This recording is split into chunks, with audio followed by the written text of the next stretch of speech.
Welcome to my podcast, Access Your Inner Divine. I'm your host, Danielle Gray, and I've been on an eclectic spiritual path for almost a decade, since this episode is airing, anyways. And my strongest or most natural ability on this path has been visioning, which includes dreaming and often receiving messages and guidance in the form of imagery and symbols. And when I work with my own energy system, I use altered states and a lot of visualization techniques, all drug free. Now, I'm not against plants or other hallucinogenic medicine. I just have kind of always been a chicken shit to do it. Yet. Maybe one day.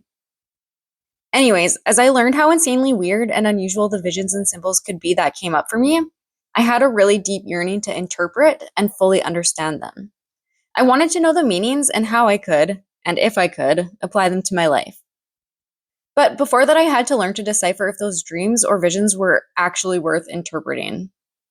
Over my life, I have experienced a variety of different visions that have surfaced from very different aspects or energies, if you will. For example, is the vision a premonition?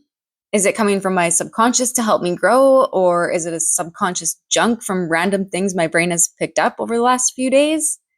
Is it a message from angels or spirit guides? Is it a real visitation from a passed on loved one? Is it literal or symbolic? Let me tell you, there's so many genres or avenues, I guess you could say, when it comes to experiencing visions or imagery, and that's spiritual or not. But the confusion got really real for me when I had decided which dreams or visions were worth looking into and interpreting. My grandmother had given me a book written in the 50s or 60s. I forget what it's called now, but it was on dream interpretation.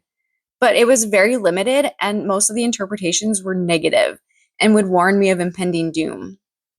And then the internet arrived, and I would go in circles looking at every website's meanings. And I'm sure that if you have been looking at other people's websites, you'll know that there's like 5 or 6 different meanings depending on the culture, myths, all that kind of stuff.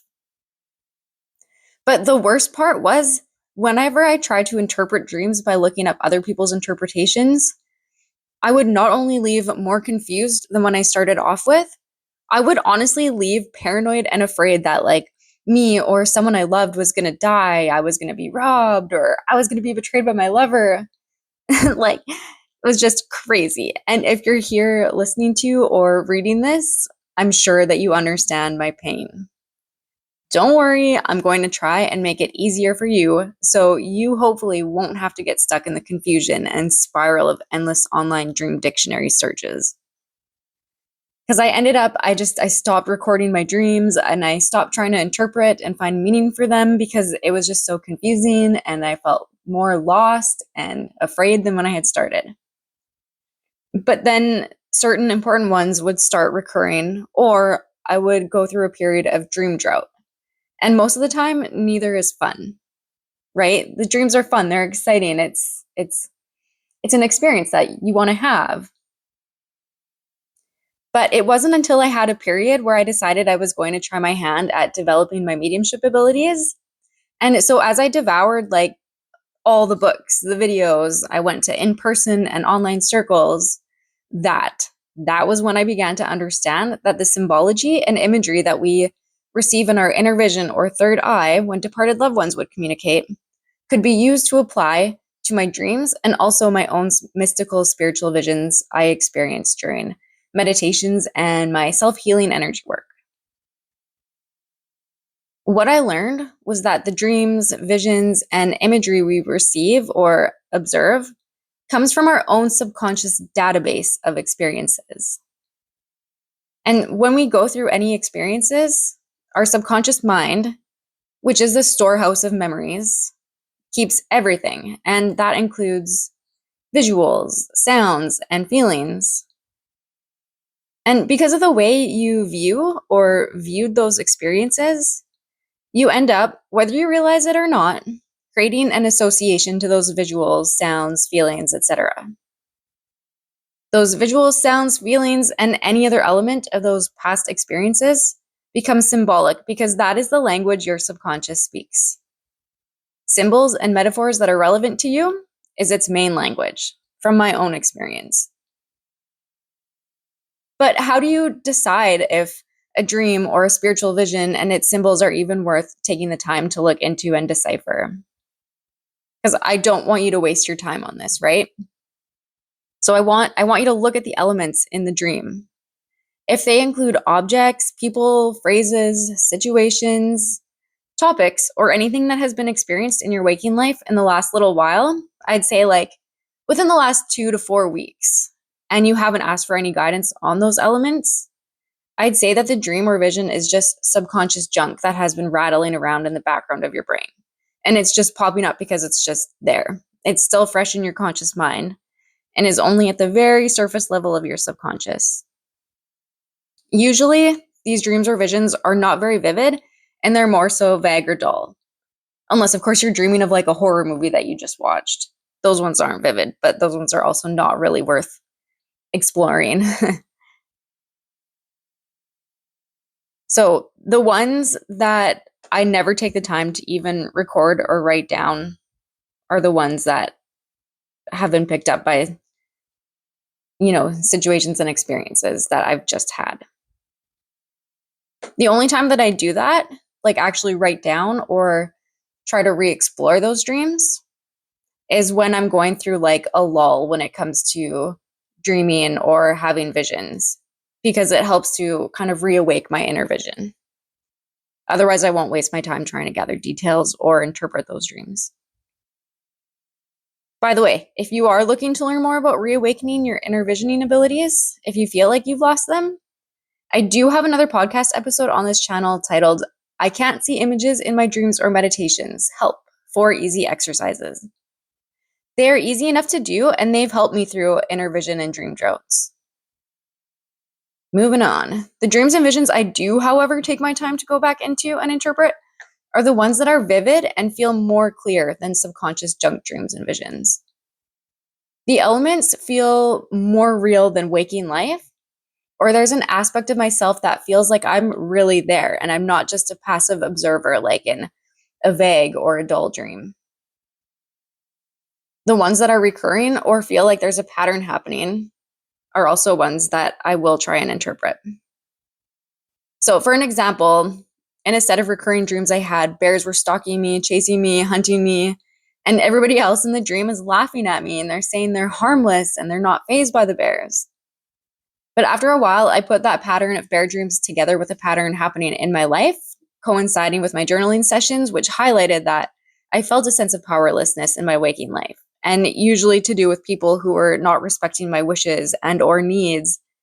And those dreams were trying to get me to confront the people, or at the very least, stand up for myself or stand my ground in those situations. Other dreams or visions I would take the time to interpret or re-explore would be the dreams where there's a lot of very weird things going on and make absolutely no sense, but there are very specific elements that stand out way more than the busyness and weirdness. Those elements that pop out and make more sense in contrast to the rest of the dream are worth feeling into and interpreting. I honestly find that the only logical explanation I have for why these dreams occur is because the more weird and vivid a dream is, the more likely we'll remember it when we wake up. The most common dream and visions I experience through the night or through a very deep mind journey style meditation are the ones that are extremely metaphorical. It's almost like they've got a story to tell. It's like kind of like a parable. If you think of the Bible and all like the stories in there that Jesus would tell, it's kind of like that. So it's not literal, it's completely symbolical and completely metaphorical.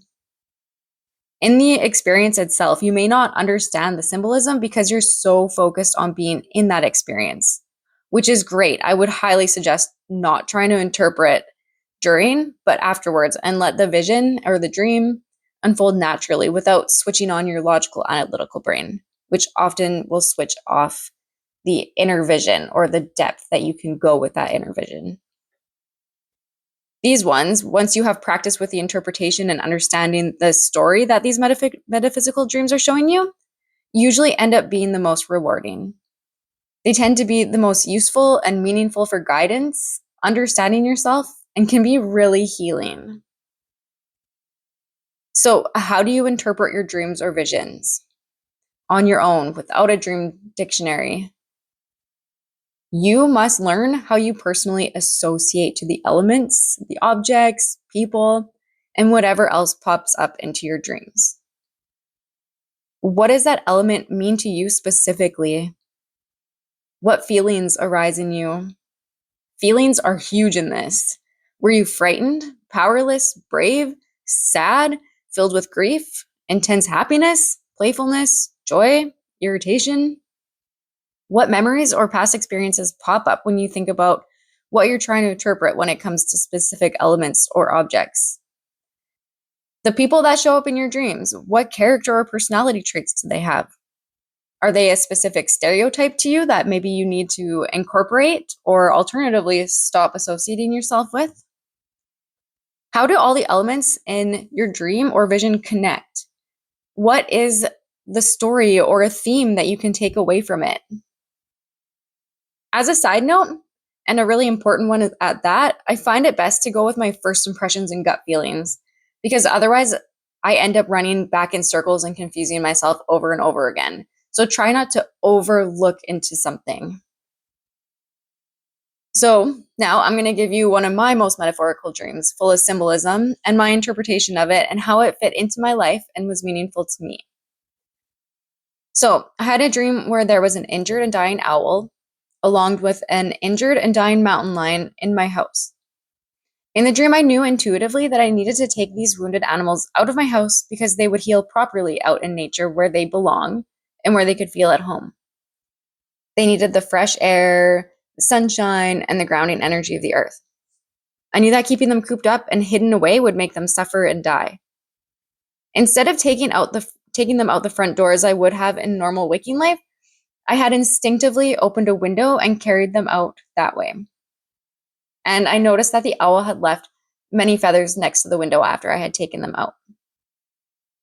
So, as I deciphered this dream, I took apart all of the elements and found the meanings I associated them with. So, inside a house is the inside of self. Owls symbolize my inner oracle, mysticism, and magic. Cougars symbolize mature power and the ability to get things done.